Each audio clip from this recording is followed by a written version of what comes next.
아마 이 차의 디자인이 영 적응이 안 되고 아직도 뒷모습이 너무 못생겼다고 생각하시는 분들도 제가 지금 시승하고 있는 이 차에는 조금 관심을 가지실 가능성이 적지 않다고 생각합니다. 제가 지금 산타페 하이브리드 시승하고 있습니다. 어떤 느낌인지 샅샅이 말씀드릴게요. 구독 버튼으로 저희를 응원해 주는 거 잊지 말아 주십시오. 같이 한번 가보시죠. 이 차는 사실 지금 가장 인기 있는 모델 중에 하나죠. 늘 화제가 되는 차이기도 하지만 하이브리드는 특히 그렇습니다. 가장 인기 있는 장르이기도 하죠. 전기차의 흐름으로 완전히 넘어가는 중에 사실은 가솔린의 연비가 조금 아쉽고 전기차를 고르기에도 약간 충전도 좀 불편할 것 같고 그런 분들이 하이브리드를 되게 많이 선택하고 계시는 것 같아요. 실제로 판매 비중도 하이브리드가 제일 높고 이게 기본적으로는 연비 때문에 선택하시는 거 아니겠습니까? 하이브리드의 가장 큰 매력은 사실 연비거든요. 제가 이 산타페 하이브리드 처음 받았을 때 주행 가는 거리가 930km더라고요. 이 연비 같은 경우는 기본적으로는 15 이상? 잘 타면 뭐 거의 20km 이상 나오실 거예요. 그래서 상당히 만족스러운 수준입니다. 시내 주행 많이 하시는 분들은 아무래도 가다서다를 강복하는 그리고 정체 구간이 많기 때문에 가솔린 연비는 조금 부담스러우실 수 있을 것 같아요. 그럴 때 뭐 하이브리드는 거의 정답에 가까운 그런 선택지라고 봐요. 그렇기 때문에 관심이 집중되는 거고요. 최근에 소렌토가 또 출시되지 않았겠습니까? 소렌토 하이브리드도 나왔고 비교하시는 분들도 많이 계시는 걸로 알고 있는데 저는 근데 소렌토 디자인보다 산타페가 예쁘던데 기아의 디자인이 어떠냐면요, 전체적인 볼륨감은 되게 고지식하고 보수적인 편이에요. SUV, 그러니까 예를 들어 소렌토 같은 거는 정말 SUV의 형태를 벗어나지 않고 있고 니로도 그렇고 되게 얌전하게 생겼거든요. 근데 오포짓 유나이티드라는 디자인 철학을 가지고 있잖아요. 그래서 여러 가지 디테일들이 조금 셉니다. 그러니까 뭐 헤드라이트의 시그니처 라이트라거나 이런 것들이 별자리를 잇고 뭐 이런 도전적인 디테일들을 많이 쓰고 있어요. 그래서 이번 소렌토도 보면 되게 안정적인 SUV의 형태를 하고 있는데 디테일이 좀 세다 이런 느낌이 드실 거예요. 그게 요즘 기아의 디자인인데 저는 그게 뭐 그렇게 썩 제 취향은 아닙니다. 익스테리어 디자인부터 좀 말씀드리자면 뭐 처음에 우리 그런 얘기 되게 많이 했었잖아요. 뭐 H가 과하다, 뒤에 뭐 리어램프 겹벽 따귀는 도저히 적응이 안 된다, 그런 얘기들이 많이 있었는데 그것은 제가 늘 말씀드리지만 자동차 회사가 조금 도전적인 디자인을 했을 때 관습처럼 따라붙는 여러 가지 평이랄까요? 풀 체인지된 E클래스를 예를 들었을 때 그 벤츠 마크가 막 많이 들어있는 그런 게 로고 플레이죠. 예를 들면 뭐 MCM이나 구찌 같은, 루이비통 같은 브랜드들이 그 자체를 어떤 디자인 요소로 쓴다. 그거 로고 플레이죠. 근데 이 현대 산타페가 H를 가지고 안팎으로 하고 있는 디자인 큐는 사실 로고 플레이라고 하기에는 조금 미미한 수준이에요. 이걸 로고 플레이라고 할 수는 없고 그냥 디자인 큐다, 그 정도로 이야기할 수 있을 것 같은데, 못되게 얘기하자면 개벽다기라고 할 수도 있겠지만 그게 뭐 개벽다기로 보이진 않아요. 그래서 뭐 혹시나 산타페가 마음에 들었는데 주변에서 말들 너무 좀 별로 안 좋게 하는 것 같아, 그래서 주저주저 하는 분들은 안 그러셔도 될 것 같다. 오히려 많이 보니까 조금 더 잘생겼다는 느낌이 들어요. 잘생긴 차예요. 기본적으로 앞모습부터 보면요, 앞모습도 뭐 썩 안정적이고 잘생긴 편입니다. 그리고 이게 전체적으로는 도시명 SUV, 기본적으로는 한국에서는 도시명 SUV에 되게 충실한 성능을 가지고 있지만 미국에서는 오프로드용 산타페도 컨셉으로 이미 선을 보인 적이 있고, 그래도 SUV이기 때문에 SUV에 걸맞는 어떤 디자인 큐와 성격들을 좀 우리가 내보자, 그런 의지가 충만한 차이기도 하기 때문에 좀 강인한 느낌이 들죠. 그러니까 직선 모티프를 썼을 때 우리가 느낄 수 있는 1번 감정은 바로 강인함입니다. 그리고 수평선과 수직선이 이렇게 만났을 때는 조금 더 완고하고 고집스러운 느낌까지도 좀 들고요. 뭐 롤스로이스나 벤틀리 같은 경우는 수직 그릴을 많이 써서 되게 권위를 표현해주기도 하는데 이거는 그거랑은 되게 다르고요. 수직선과 수평선을 딱딱 직각으로 마주하게 그런 큐를 많이 쓰면서 되게 좀 단단해 보이죠, 차가. 그런 이미지가 앞에서 좀 물씬 풍기기 때문에 제가 앞에서 보면 뭐 썩 잘생겼는데 그런 생각이 드는 거고요. 옆에서 보면 느낌이 조금 달라지죠. 앞에서 봤을 때 느껴지는 이 차의 크기가 옆에서 보면 조금 더 날렵해 보인다, 얄쌍해 보인다, 작아 보인다, 그런 느낌 좀 드실 거예요. 지붕 라인이 꽤나 완만하게 떨어지고요. 그리고 지붕 이렇게 전고가 그렇게 높지 않아요. 그렇기 때문에 앞에서 봤을 때 느껴지는 그 볼륨감보다는 훨씬 좀 날렵한 모습을 하고 있고요. 이쪽 A필러드 각도 같은 것들이 적극적으로 누워있는 편입니다. 이거 에어로다이나믹스 때문에 이렇게 한 건데 그런 점에서도 이 차가 좀 유려해 보인다, 그런 점을 좀 말씀드리고 싶고요. 뒷모습도 잘 얘기해야 될 것 같은데요. 욕을 너무 심하게 얻어먹기 싫으면 정후면에서 보면 어색하지만 최악은 아니다 라고 말씀드리고 싶어요. 램프가 좀 너무 떨어져 있고 산타페 레터링이랑 리어 램프랑 위치 좀 바꿨으면 좋겠고 뭐 그런 생각이 들긴 드는데요, 양보하면 그래도 뭐 봐줄 수 있어, 그 정도라고는 생각합니다. 전체적으로 판이 크기 때문에 뭐 이해할 수 있는 부분도 있고요. 저 같은 경우는 뭐 디자이너한테 설명 들었던 것도 있고 뭐 그러니까 뭐 오케이 이해할 수 있어. 근데 저도 잘 적응이 안 되는 그 면이 있는데 그게 바로 후측면 뷰예요. 그러니까 옆선과 뒷면을 같이 본다. 그러면 이 리어 램프가 떨어져 있는 게 너무 티가 나요. 그러니까 사이드라인에서 이렇게 잘 맞으면 좋을 것 같은데 리어 램프가 이만큼 떨어져 있잖아요. 뭐 그렇다. 이 정도로 산타페 디자인은 정리할 수 있을 것 같습니다. 하지만 전체적으로 238마력의 힘을 내고 27kgm의 최대 토크를 가지고 있고, 연비가 뭐 지금 주행 가는 거리가 꽉 차면 930km가 찍히고, 뭐 아무렇게나 막 타고 촬영할 때 계속 켜놔도 연비가 지금 14 이렇게 되는 차를 SUV로 즐길 수 있다. 그리고 2열, 3열까지 쓸 수 있다. 이 산타페 3열 공간 활용성이 썩 괜찮거든요. 뭐 성인이 탈 수 있는 정도의 수준이고, 제가 지금 받은 이 차는 2열에 캡틴 시트가 적용돼 있어요. 그리고 3열은 접었다 펼다 할 수 있고 당연히.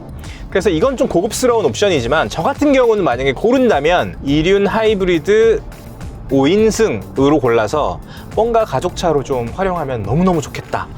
그런 생각이 들어요. 사실은 우리가 아무리 캠핑을 많이 다닌다고 해도 본격적인 오프로드를 타는 경우는 드물고, 도심형이고 캠핑 즐기고 여가를 즐기고 짐 많이 싣고 그런 경우에 이런 옵션은 뭐 너무 훌륭한 편이죠.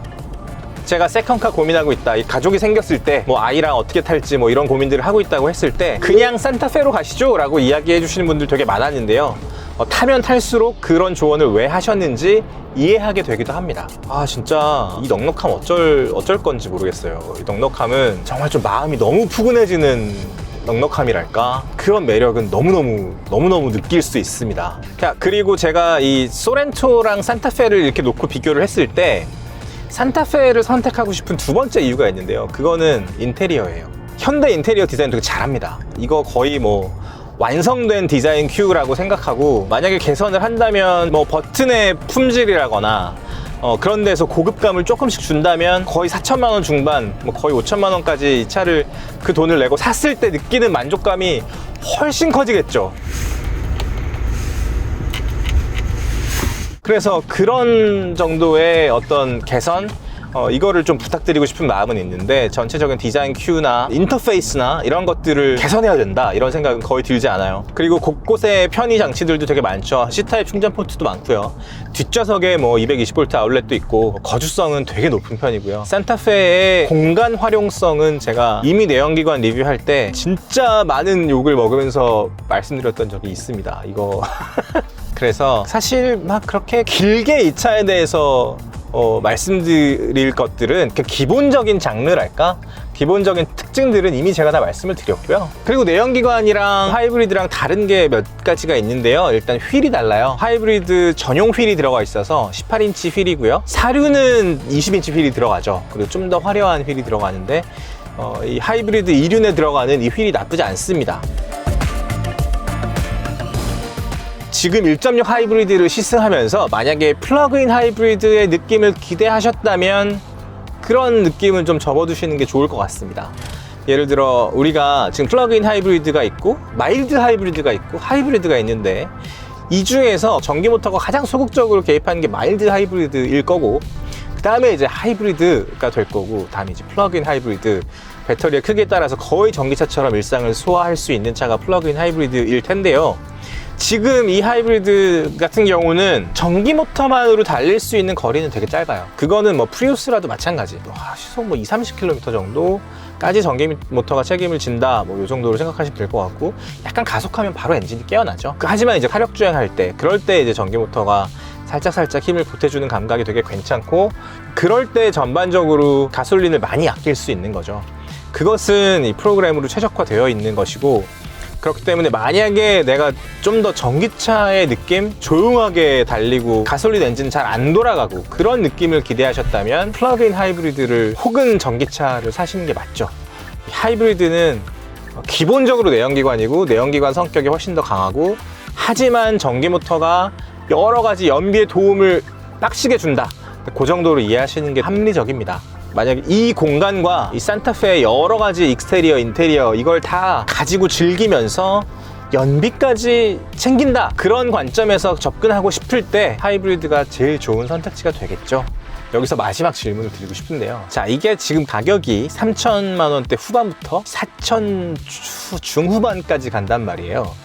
그래서 이걸 지금 풀옵션으로 만약에 선택을 하시면 거의 뭐 5천 넘어가죠. 그러면 5천 몇백만 원을 내고 산타페 하이브리드를 사는 게 좋을까요? 라고 누군가 저한테 물어보신다면 그래도 같은 대답을 드릴 수 있을 것 같습니다. 이런 공간감에 이런 옵션을 누리면서 하이브리드라는 장르까지 우리가 소화할 수 있다면 산타페 하이브리드는 뭐 그런 와중에도 거의 유일한 선택지가 될 거예요. 만약에 내가 다른 차를 갖고 싶다, 그러면 좀 얘기가 달라질 수 있죠. 그리고 만약에 이 산타페 하이브리드를 구매를 하신다면 내연기관 가솔린 제가 소개해 드릴 때 3천만 원대에서 끊으시면 괜찮을 거다, 뭐 이런 얘기를 제가 드린 적이 있잖아요. 똑같은 맥락입니다. 5천만 원까지 안 가셨으면 좋겠고요. 제가 이렇게 웹사이트에서 이렇게 좀 넣어보니까 4천만 원대 중반 정도에서 끊어도 뭐 충분히 아마 활용하실 수 있을 거예요. 그래서 4천만 원대 중반에서 하이브리드를 갖는다, 그리고 이만한 공간과 이 활용성을 갖는다, 그렇다면 저는 추천할 만하다. 승차감을 좀 말씀드리고 싶은데요. 이 주행 감성은 제가 시승한 현대차 중에 저는 산타페의 주행 감성이 제일 좀 괜찮아요. 세단 빼고. 전 소나타도 괜찮았거든요. 아반떼 너무 좋지. 아반떼, 소나타 좋고, 그랜저는 제 취향은 아니었고, SUV 중에서는 사실은 코나는 너무 소프트했다. 그리고 고속에서 좀 아쉬움이 있었다. 근데 산타페는 되게 안정적이에요. 그리고 적당히 단단한 서스펜션을 가지고 있어서 만약에 유럽 느낌 조금 내고 싶은 분들도 이 정도 승차감이면 나쁘지 않네 라고 생각하실 것 같고요. 대신에 조금 아쉬운 거는 이제 스티어링 휠을 가지고 놀기에는 조금 아쉽다. 그러니까 다분히 패밀리 SUV에 초점이 맞춰져 있고 편안한 운전, 그리고 넓은 시장, 이런 거에 초점이 맞춰져 있는 차이기 때문에 그런 점은 구매하실 때 고려해서 접근하시면 더 좋을 것 같습니다. 자, 오늘 여기까지 말씀드리면 될 것 같습니다. 지금까지 산타페 하이브리드 리뷰 말씀드렸고요. 뭐 디자인, 주행 감각 뭐 이런 거 다 말씀드렸으니까 구매에 모쪼록 도움이 되셨으면 좋겠습니다. 그리고 누구보다 제가 좀 도움이 됐으면 하는 분들은 어떤 분들이냐면, 산타페가 마음에 들어, 갖고 싶어. 근데 주변에서 야, 그거 뒷모습 너무 좀 그렇지 않아? 라는 말이 너무 많이 들리는 게 스트레스라서 주저주저 하시는 분들입니다. 안 그러셔도 된다. 정확하게 좀 말씀드리고 싶고요. 장점이 되게 많고 매력적인 차니까 관심이 생겼다면 조금 이렇게 시승해 보시는 거 추천드리고 싶습니다. 지금까지 시간이 소중한 우리를 위한 취향 공동체 더탁 정우성이었습니다. 감사합니다.